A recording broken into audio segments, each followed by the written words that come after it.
Ticket बंटवारे और उसमें दिख रही कई नेताओं की टेंशन की भी, क्योंकि एमपी और छत्तीसगढ़ में सियासी घमासान हर गुजरते दिन के साथ तेज होती जा रही है। कांग्रेस ने छत्तीसगढ़ के लिए दूसरे लिस्ट का भी ऐलान कर दिया। 53 उम्मीदवारों की लिस्ट जारी हो गई है। इसके साथ ही कांग्रेस ने छत्तीसगढ़ में अब तक कुल 83 सीटों पर अपने उम्मीदवारों के नामों का ऐलान कर दिया है। हालांकि इस लिस्ट में खास बात यह नजर आई कि कांग्रेस ने अपने करीब 1.5 दर्जन विधायकों के टिकट काट दिए, जिसमें प्रतापपुर से प्रेमसाय सिंह टिकाम और रामानुजगंज से बृहस्पति सिंह का नाम भी शामिल है। कुल मिलाकर के कांग्रेस अपने उम्मीदवारों के नाम को लेकर के सतर्क है। तो उधर मध्य प्रदेश में भी बीजेपी और कांग्रेस अपनी बची हुई सीटों पर उम्मीदवारों के नाम को फाइनल करने के लिए लगातार मंथन कर रही है। जिस तरह से छत्तीसगढ़ में कई सीटिंग विधायकों के टिकट कांग्रेस ने काटे हैं, क्या वैसा ही कुछ मध्य प्रदेश में भी नजर आ सकता है, जहां बीजेपी को 94 सीटों पर अभी उम्मीदवारों के नाम का ऐलान करना है, जिसे लेकर के कयासों का बाजार भी यहां पर गर्म है। खबर यह है कि एमपी बीजेपी में कई विधायकों के हिस्से इस बार मायूसी आ सकती है। कई मंत्री हैं जिनके टिकट अभी फाइनल नहीं किए गए, उनकी भी धड़कनें बढ़ी हुई हैं।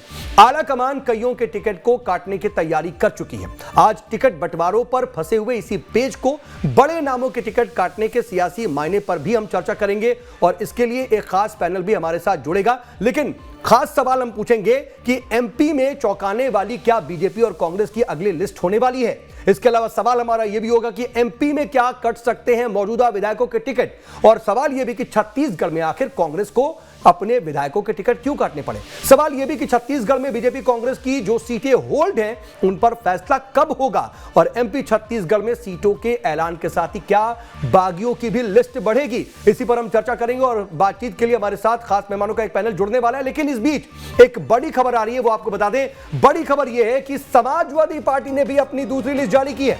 22 नामों का समाजवादी पार्टी ने अपनी इस दूसरी लिस्ट में ऐलान किया है। संभल से लाल सिंह राठौर को टिकट दिया, जौरा से रीना कुशवाहा को टिकट मिला और सुमावली से मंजू सोलंकी को टिकट दिया गया है। इसके अलावा दिमनी से भी राम नारायण सकवार को टिकट दिया गया है और जतारा से आर बंसल को अपना उम्मीदवार समाजवादी पार्टी ने घोषित किया है। वहीं पृथ्वीपुर से शिवांगी सिंह यादव को टिकट मिला, जवारा से लखनलाल यादव को, गुन्नौर से जितेंद्र कुमार दहायत को, चित्रकूट से संजय सिंह ठाकुर को, मैहर से चंद्रप्रकाश पटेल को, नागौद से रामशरण कुशवाहा को और त्योंथर से त्रिनेत्र शुक्ला को टिकट दिया गया है। इसके अलावा देव तालाब से राम यज्ञ सोंधिया को, गुड़ से अमरेश पटेल को, सिंगरौली से ओम प्रकाश सिंह को टिकट मिला है और इसके अलावा बड़वारा से कुंती कौल को, चौराई से विपिन वर्मा को अपना प्रत्याशी समाजवादी पार्टी ने बनाया है।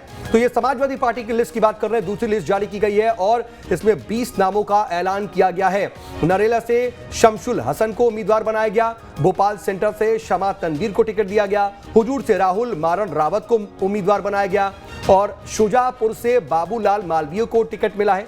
रतलाम शहर से आफरीन बी को टिकट समाजवादी पार्टी ने दिया है। तो समाजवादी पार्टी के प्रत्याशियों की लिस्ट जो जारी हुई है उसमें किन किन नामों का जिक्र है वो हम आपको बता रहे थे। तो समाजवादी पार्टी ने अपनी दूसरी लिस्ट जारी की और 22 नामों का ऐलान इस दूसरी लिस्ट में समाजवादी पार्टी ने किया है।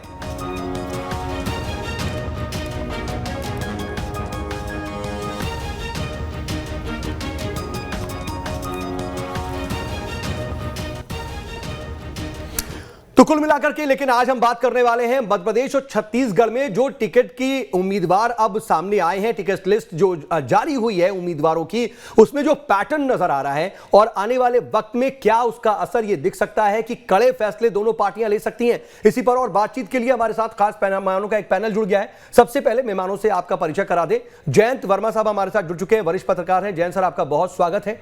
इसके अलावा सचिन कुमार वर्मा मेरे साथ प्रवक्ता हैं मध्य प्रदेश बीजेपी के, वो जुड़ चुके हैं। सचिन जी, आपका भी बहुत स्वागत। साथ ही अमित तावरे हैं, प्रवक्ता हैं मध्य प्रदेश कांग्रेस के। तावरे साहब, आपका भी बहुत स्वागत। इसके अलावा छत्तीसगढ़ कांग्रेस के प्रवक्ता विकास विजय भी मेरे साथ मौजूद है, विकास विजय बजाज। विकास जी, आपका भी बहुत स्वागत। और विकास जी, मैं चर्चा की शुरुआत आपसे ही करना चाह रहा हूं और अहम सवाल जो आज हम पूछने वाले हैं उनमें से एक अहम सवाल यही है कि आखिर क्या वजह है कि आपको अपने सिटिंग विधायकों के भी टिकट काटने पड़े हैं। पहला, छत्तीसगढ़ कांग्रेस और भारतीय राष्ट्रीय कांग्रेस का एक ही नियम है।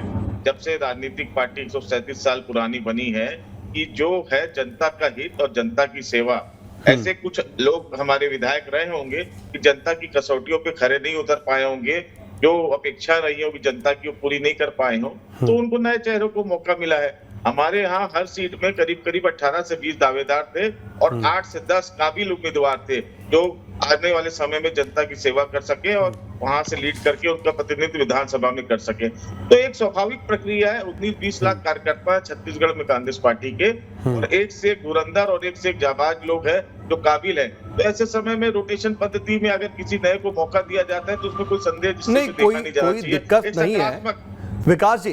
मैं समझ रहा हूं, लेकिन मैं एक चीज और देख पा रहा हूं, वो ये दिख रहा है कि आपको एंटी इनकम्बेंसी हो सकता है नजर आ रही हो 5 साल की थोड़ी बहुत, लेकिन सरकार के खिलाफ वो एंटी इनकम्बेंसी नहीं है, मंत्रियों को टिकट देने से गुरेज नहीं है, सरकार को तो आप पूरा मौका दे रहे हैं, लेकिन विधायकों से कहीं ना कहीं कुछ जगहों पर परहेज दिख रहा है।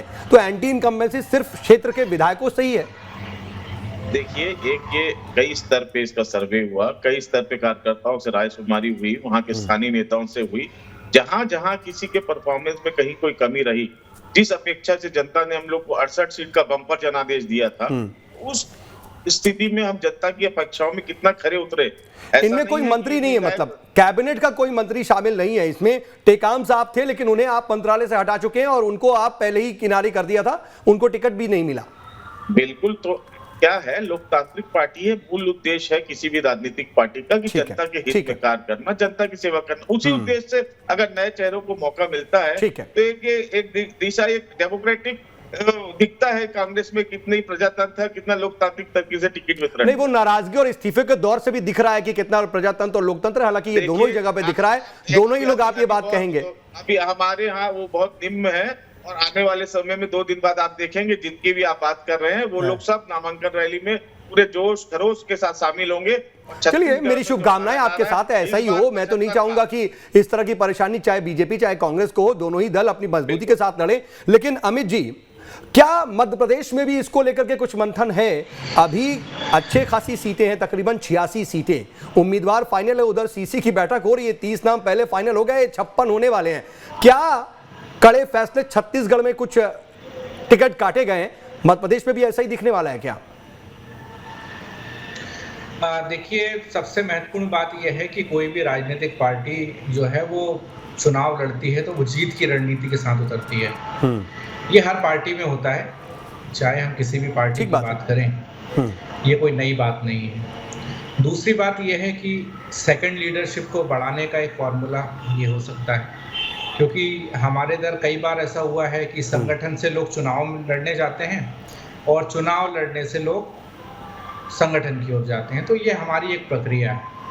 लेकिन आपने मध्य प्रदेश की बात करी है, तो मैं आपको बताना चाहूँगा कि मध्य प्रदेश का चुनाव एक ऐतिहासिक चुनाव है, मुझे लगता है इन 5 राज्यों में, क्योंकि 18 साल के कुशासन के बाद मध्य प्रदेश की जनता ने एक ऐसे व्यक्ति को कुर्सी से उतारा था जिसने जनता को बहुत ठगा, क्योंकि जनता ने अपार आशीर्वाद दिया। शिवराज सिंह जी को 3 बार मुख्यमंत्री बनाया, उसके बाद कांग्रेस को अपना आशीर्वाद प्रदान करा। एक अच्छी चलती हुई सरकार, 15 महीने की अच्छी चलती हुई सरकार, जिसने 26 लाख किसानों का कर्जा माफ किया, 1000 से ज़्यादा गौशालाएं बनाई, बिजली के बिल लोगों के कम आने लगे, रोजगार के नए साधन हमने विकसित करने की प्रक्रिया में आगे बढ़े। लेकिन पिछले दरवाजे से सौदेबाजी करके एक चलती हुई सरकार को गिरा दिया, ये मध्य प्रदेश की जनता ने देखा। देखिए, मैं पूछ कुछ और रहा था, लेकिन आप उस पॉइंट पर आ गए कि आपने 15 महीने में क्या किया और कैसे आपको धोखे से सरकार से बाहर किया गया। अब आप इस तरह की बातों पर आ गए, मैं लेकिन पूछ कुछ और रहा था आपसे। वो ठीक है, आपकी मजबूरी एक नैरेटिव सेट करना और जनता तक अपना हमारे माध्यम से भी मैसेज पहुंचाना, मैं समझ रहा हूं, लेकिन मेरे पॉइंट के सवाल पर भी आ जाइए।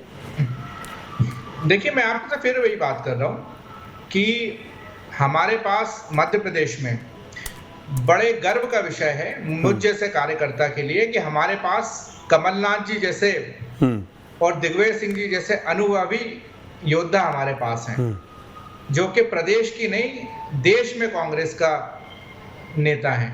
तो वो जो भी फैसला लेंगे वो बहुत बेहतर फैसला होगा। और सबसे महत्वपूर्ण आधार जो रहा है, जो हमारे नहीं, नकुलनाथ जी तो देखिए 2-4 नाम तो पहले ही बता रहे हैं, अभी तो आधिकारिक आई भी नहीं है, लेकिन वो तो बता रहे हैं, उन्हें मालूम है कि कौन कौन उम्मीदवार बनने वाला है, हमले भी हो रहे हैं। मैं पूछ रहा हूं कि क्या मौजूदा वक्त में जो नाराजगी या फिर घेराव दिख रहा है नेताओं का, हम देख रहे हैं इस्तीफों का दर दिख रहा है, क्या इसको देखते हुए कुछ आप बचकर चलेंगे या फिर जो अभी तक आधार रहा है उसी आधार पर आप किसी का टिकट काटने से गुरेज नहीं करेंगे? मैं ये समझना चाह रहा हूं, टू द पॉइंट। देखिए, अब मैं आपको बिल्कुल खुल के बताता हूं, आपने जो बात पूछी है। मैं जान रहा हूं कि अभी तक आप खुल के नहीं बता रहे थे, इसीलिए मैं फिर से पूछ रहा था। ठीक है, भारतीय जनता विरोध किसको कहते हैं मैं बताता हूं आपको। भारतीय जनता पार्टी की पहली लिस्ट आई 39 नामों की, जिसमें से 19 जगह इनको विरोध का सामना करना पड़ा। हमारे यहाँ 144 की लिस्ट आई पहली, जिसमें से मात्र आधा दर्जन जगह विरोध की स्थिति है, वो भी हमारी वार्ता चल रही है क्योंकि लोकतांत्रिक पार्टी है। और आप देखेंगे कि अगले 72 घंटों में उन 6 जगहों में भी सब जगह सामान्य स्थिति हो जाएगी, डैमेज कंट्रोल हो जाएगा। ये कहना, यदि ये कहना कि विरोध है तो ये 39 में से 18 जगह जहां विरोध होता है उसको हम विरोध कह सकते हैं, बगावत कह सकते हैं। ये तो हमारे यहाँ बातचीत चल रही है। वो लोगों का, कमलनाथ जी जैसे नेता हैं, दिग्विजय सिंह जी जैसे नेता हैं, और ये सभी लोगों के नेता हैं, हम जैसे युवाओं के भी हैं, बुजुर्गों के भी हैं, तो अपनी बात रखने का हक है। और ये नेता सुनते हैं, इसलिए कार्यकर्ता जो है अपनी बात रखने आते हैं। हर कार्यकर्ता का हक होता है चुनाव लड़ने का, वो अपनी बात रखता है। लेकिन पार्टी जो है वो किसी एक को ही टिकट दे सकती है। तो उन सब कुल मिलाकर के अभी भी आपने खुल के जवाब तो नहीं दिया, लेकिन मैं आपके पास दोबारा लौटूंगा। जरा सचिन कुमार वर्मा जी का रुख कर लूं। सचिन जी, आपके वहां कहां पेच फंसा हुआ है? बड़ी तेजी से आप पहली, दूसरी, तीसरी, चौथी लिस्ट आ गई, लेकिन कांग्रेस की तो पहली के बाद दूसरी भी आने लगी है। पहली में ही आपसे आगे निकल गए 136 से 144। कहां पेच फंसा है उस 94 सीटों पर, खास तौर पर उन 9 मंत्रियों की सीटों पर जिनकी धुक-धुक आप लोगों ने बढ़ा रखी है? क्लियर कर दिए ना भाई कि प्रचार कर पाए कि नहीं कर पाए? देखिए, ऐसा है कि भाजपा ने जो लिस्ट जारी की थी वो आकांक्षी विधानसभाएं थी, जहां पर पिछला इलेक्शन जो था भाजपा के जो प्रत्याशी थे हारे थे। तो वो जो हमने उनको समय दिया कि वो अपनी प्रिपरेशन और जो मोबिलाइज कर पाए कार्यकर्ताओं को, तो उसके लिए ये लिस्ट जो थी वो जल्दी जारी हुई थी। अब जो लिस्ट जो जारी हो रही है वो मंथन के बाद में और डिस्कशन के बाद में। और नहीं, आप ऐसा कह रहे हैं जैसे इन 94 पर आपके उम्मीदवार नहीं है। 94 में से 67 सीटें आप ही के पास है। आपने तो ये बताने की कोशिश की।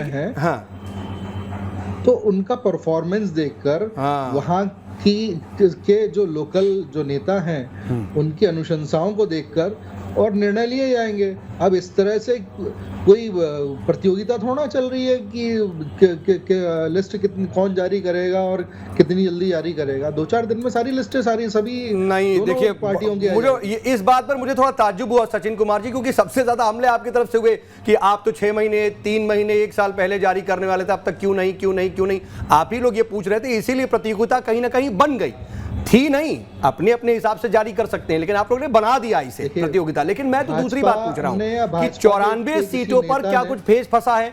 क्यों अभी होल्ड है? क्यों अभी तक मंथन चल रहा है? ऐसा लग रहा था कि आप तो 1-2 दिन में चौथी लिस्ट के बाद 5वीं लिस्ट भी जारी कर देंगे, ऐसा हुआ नहीं। अब तो नवरात्र के भी 3-4 दिन गुजर गए। मुझे आपकी आवाज आना बंद हो गई है। सुन पा रहे हैं आप? मुझे आपकी आवाज नहीं आ रही है। क्या आप तक अभी आ रही है? सुन पा रहे हैं? नहीं सुन पा रहे हैं। ठीक है सर, मैं आऊंगा आपके पास। मैं उस तकनीकी दिक्कत को दूर कराने की कोशिश करता हूं। जयंत वर्मा सर, मैं आपसे पूछना चाह रहा हूं कि आप क्या रीड कर पा रहे हैं? क्या इन सीटों पर जिन्हें होल्ड किया गया है उसमें दोनों ही पार्टियों के कुछ पेच फंसे हुए हैं? इसलिए क्योंकि मध्य प्रदेश में तो हम देख रहे हैं एक तरफ 94, एक तरफ 86 सीटें, उस पर अभी उम्मीदवार घोषित नहीं किया। लेकिन छत्तीसगढ़ में बड़ा दिलचस्प है, पहले 5 सीटें बीजेपी की नहीं घोषित थी, अब 4 और कांग्रेस की 7 सीटों पर उम्मीदवार घोषित नहीं किए गए। कुछ तो पेच फंसा है सर।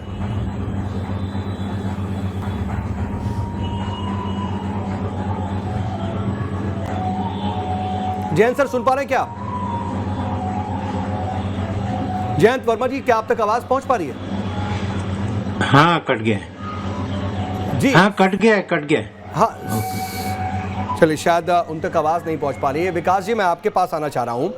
ज़रा जयंत के सर के पास दोबारा चलेंगे। विकास जी, अब मैं वही पूछ रहा हूं ना कि अभी देखिए ये कहा गया परफॉर्मेंस का आधार, लेकिन क्या मैं ये मानूं कि अब बृहस्पत सिंह जी के जो पुराना इलाका हुआ करता था, अब तो वहाँ से वो उम्मीदवार नहीं है, वहाँ पर टी.एस. सिंहदेव जी प्रचार करने जाएंगे?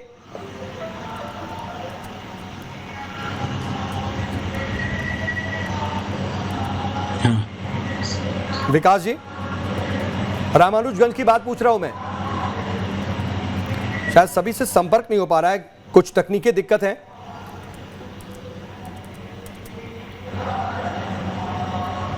तो मध्य प्रदेश में चौंकाने वाली क्या बीजेपी और कांग्रेस की अगली लिस्ट होने वाली है, इस पर जरा हम बातचीत कर रहे हैं।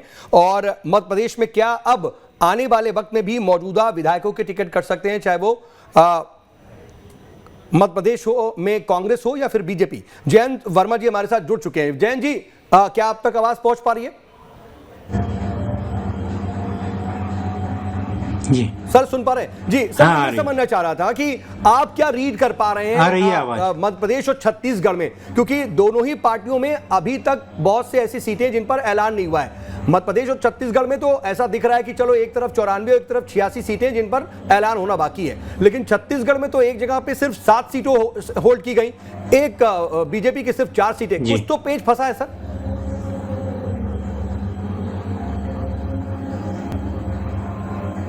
हाँ, छत्तीसगढ़ का जहाँ तक सवाल है तो उसमें टीएस सिंहदेव और जो हमारे भूपेश बघेल हैं वो सब भी आगे मुख्यमंत्री पद के दावेदार 2 हैं वहाँ पे, और उसको लेके बैलेंस करना पड़ रहा है कि भाई किस प्रकार से कैंडिडेट को किया जाए। मुझे लगता है कि ये एक सबसे बड़ी पेंच है। और दूसरी ये है कि जो इंडिया गठबंधन हुआ है, तो इंडिया गठबंधन में केंद्र सरकार के लिए जो लोकसभा के लिए तो उनका यह है कि भाई भाजपा के खिलाफ वो मिल के लड़ेंगे, पर स्टेट का अभी कोई वहां नहीं हुआ है। मध्य प्रदेश में समाजवादी पार्टी ने, आम आदमी पार्टी ने अपने कैंडिडेट डिक्लेयर कर दिए हैं, और यही स्थिति छत्तीसगढ़ में हो गई है।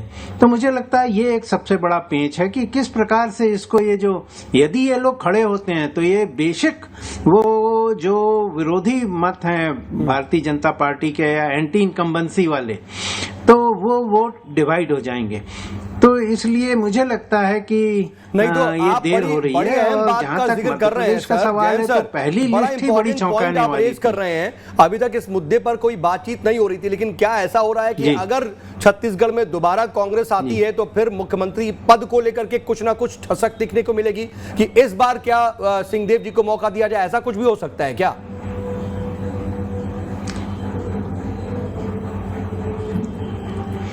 देखिए, पिछली बार भी ऑफ द रिकॉर्ड जो बात हुई थी टीएस सिंहदेव जी की राहुल गांधी से, उन्होंने कहा था कि 50% मतलब हाँ 2.5 साल का था, और वो बात फिर बाद में दब गई थी। तो मुझे लगता है कि अब टीएस सिंहदेव इस बार वो चाहेंगे। अच्छा, और ठीक है, लेकिन सर बीजेपी ऐसा कुछ न कुछ मामला है, और इसको लेके मुझे लगता है कांग्रेस के भीतर के नामों का ऐलान नहीं किया गया। क्या वजह हो सकती है कि शिवराज सिंह चौहान अपने 9 मंत्रियों को अभी तक फाइनल नहीं कर रहे हैं कि भाई तुम्हें जाना है, प्रचार करना है या नहीं करना है?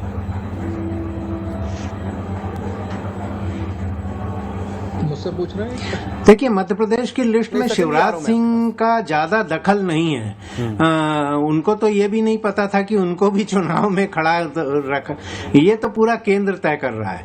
और मध्य प्रदेश की पहली लिस्ट जो आई थी उसने सिद्ध कर दिया था कि कई सांसदों की टिकट कट चुकी है, क्योंकि उनको विधायक के रूप में यहाँ पे चुनाव लड़ने के लिए उतारा गया है। और जो प्रहलाद पटेल हैं, उनके भाई की जो सीट थी वो सिटिंग विधायक थे, मंत्री रहे हैं, उनके काट दी गई है। इधर कैलाश विजयवर्गीय के लड़के की जो विधायक थे उनकी टिकट कट गई है।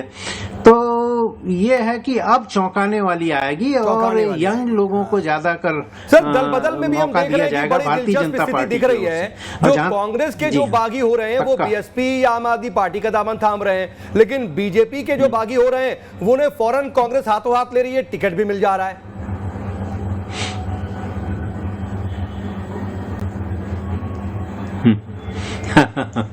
वो तो है, पर मध्य प्रदेश में कांग्रेस के लिए जो सबसे बड़ा खतरा है वो ये है कि यहाँ पे गोंडवाना गणतंत्र पार्टी और बीएसपी ने टाई अप करके और सब जगह अपने कैंडिडेट खड़े करने की बात की है, और वो सब कांग्रेस के वोट काटेंगे।